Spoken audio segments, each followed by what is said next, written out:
Bonjour tout le monde, j'espère que vous allez bien, très bien. C'est Na06 IRL pour une nouvelle vidéo. Et là, aujourd'hui, je voulais réagir par rapport à la vidéo qu'il a publiée Booba officiel sur son Instagram, justement à propos de Caris, où il se moque de Caris, de son embrouille à Cannes, de sa situation artistique, de sa situation financière, tout ça. Il l'a méchamment clashé et à la fin, il va lui proposer quelque chose. Il va lui proposer quelque chose.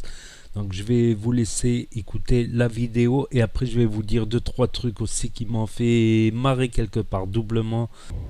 Ah, j'ai une dernière offre pour toi. Pour de vrai. Je pense que t'es cul, frère. Faut faire le capot de la GT. Faut refaire le rétro. Plein Covid.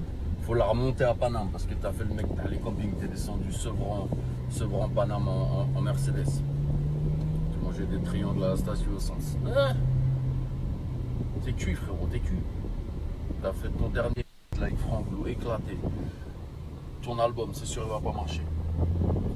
Frérot, choqué, tu vas te faire caillasser. Il n'y a que ton daron qui peut t'aider. C'est-à-dire moi. Je te propose Boxstyle, U-Arena, Bercy. Boxstyle, U-Arena, Bercy. Après il va montrer une image où il fait du slam. Je sais pas si certains se rappellent du slam, mais le slam ça faisait rire. Franchement ça faisait pas mal rire. C'est du sorte de parole, c'est un truc qui n'a pas marché trop le slam, c'est entre le rap et la poésie, un truc de ce genre là, c'était du rap poétique, ça n'avait pas trop marché.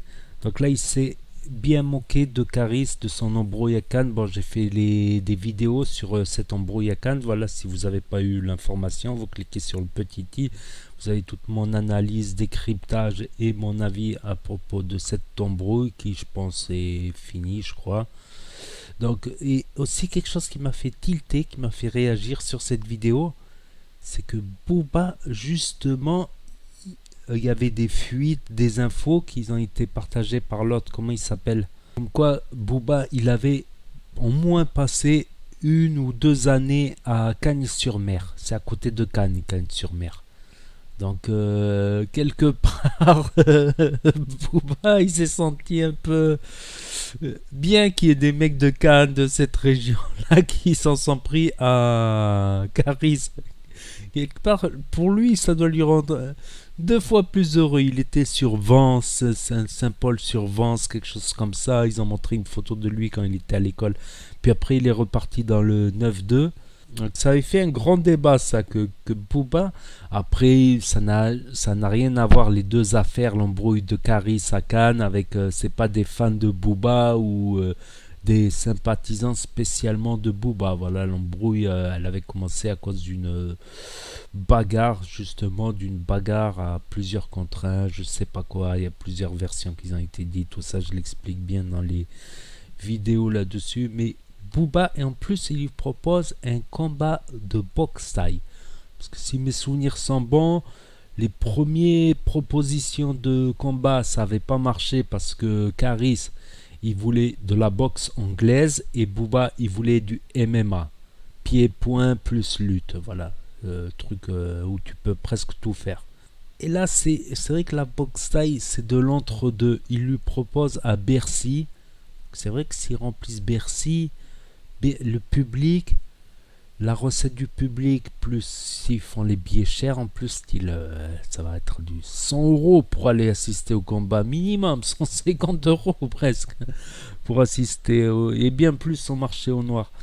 La recette du public, plus les annonceurs publicitaires, tout ça, plus les sponsors, plus des éventuels investisseurs, ça peut représenter une bonne somme même pour le perdant. Mais après, perdre un combat comme ça dépend, il y a perdre et perdre. Si tu te prends KO au premier round, c'est vrai que c'est la honte de se prendre un KO au premier round. Après, si c'est un match où c'est compté au point à la fin, ils ont fait tous les rounds, tout ça, c'est compté au point. que si le combat il est un peu serré, équilibré, il y a finalement personne ne perdra la face, gagnant ou perdant, c'est mon avis. Après, c'est vrai que pour deux personnes qui se la jouent guerrier, combattant, c'est vrai que ça serait la moindre des choses. Mais Caris, d'un côté, voilà, Caris, c'est pas quelqu'un, voilà, il a une image de quelqu'un de dur, de méchant. Mais à la finale, quand je l'ai écouté sur TMP, sur d'autres vidéos, c'est quelqu'un qui a de l'humour. Voilà. Après, comme j'ai dit, Booba, il a un humour, mais style humour de parrain, humour de gangster, humour de... Alors que lui, Caris, il a plus tendance à faire le fou, à rigoler, à... Voilà, il a un humour plus bourrin, on va dire. Sinon, c'était parti leurs histoires à partir d'un où Booba avait eu des problèmes avec, il me semble, Rof et Lafouine et d'autres aussi. Et il avait demandé justement à Caris de le soutenir et de clasher Rof, Booba, Lafouine et je sais pas quoi. Et comment il s'appelle, Caris avait dit non, c'est pas mes affaires, je m'en mêle pas, c'est pas mes affaires. Et Booba l'a très mal pris parce que Booba considère que, comme il dit dans la vidéo, c'est son fils parce que c'est Booba qui estime que c'est Booba qui a lancé la carrière de Caris, enfin en faisant des featuring, en le mettant dans un clip, qui l'a un peu propulsé. Après Caris, il peut penser ok, il m'a donné un coup de pouce, mais c'est moi qui ai mon talent de rappeur, d'écrivain, de texte, tout ça. Donc c'est très délicat à dire que c'était les meilleurs amis du monde à une époque, c'est incroyable. Après, personnellement, je pense que Booba est beaucoup mieux entraîné, point de vue musculature et point de vue aussi produits dopants. Après, c'est pas dit que Caris ne prenne pas des produits dopants parce qu'il a l'air bien balèze et bien sec aussi. Donc ça, c'est plus difficile à juger, tandis que Booba, c'est flagrant. Après, je pense que Caris, voilà, c'est dur à juger leur histoire en tout cas, leur histoire pour ou contre. Moi, je suis ni pour ni contre. C'est mon analyse, mon petit décryptage personnel. Donc n'hésitez pas à me dire ce que vous en pensez vous dans les commentaires. J'y répondrai. À partager la vidéo, à mettre un gros pouce bleu et à vous abonner, à cliquer sur la cloche. Et je vous dis à très bientôt les amis les potos pour de nouvelles vidéos. Tchuss, merci d'avoir regardé.